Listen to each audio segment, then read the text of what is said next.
Okay, my name is Tyler. I own and operate Reptile Adventures. We are a reptile rescue here in the Treasure Valley. And this is Beast. Beast is an Argentine blue tegu. He's our mascot. He was one of our first rescues and he's been like kind of our biggest success story. Argentine tegus are the newest invasive species in Florida. People buy these guys as pets because they don't get very big and they can actually be very docile. But they, on the other hand, they can be pretty kind of a handful.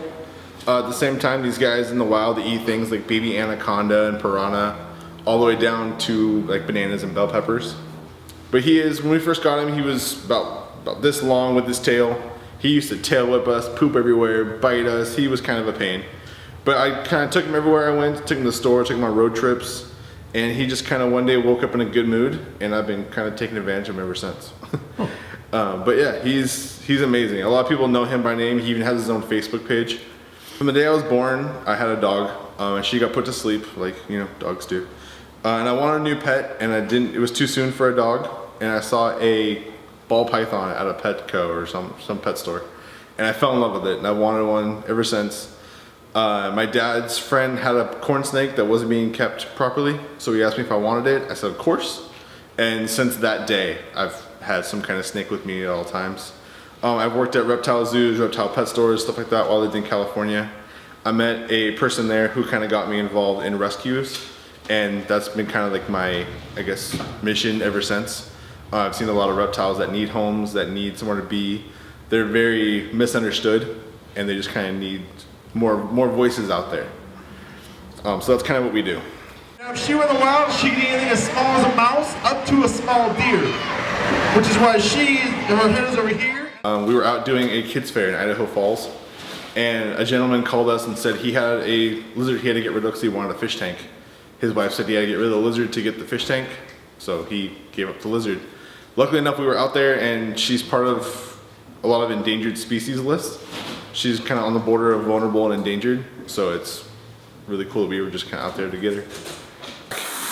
Jack is one of our younger alligators. He's gonna throw a tantrum in a second. Yeah. He's an American alligator. Right now he's only maybe 3-4 feet long. Full grown, these guys get to be on average around 12 feet long, get about 500 pounds. We got this guy, him and his brother were dropped off on our doorstep in just a cardboard box with a note that said, please take care of us. Because these guys are illegal to keep as pets in the state of Idaho. Alright, so this is Ruckus, and Ruckus is a somewhere between 10 and 12 foot long Burmese python. She's a girl. Burmese pythons usually max out around 20 feet long, weigh about 200 pounds. Right now she's just under 100 pounds. But these guys are probably one of the best big constrictors to keep as pets. They're kind of the gentle giant. They're the 4th largest snake in the world.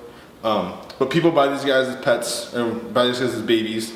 And then when they're babies, they're about 1.5 feet, 2 feet long. And a lot of people tell you keeping a small cage, it'll stay small.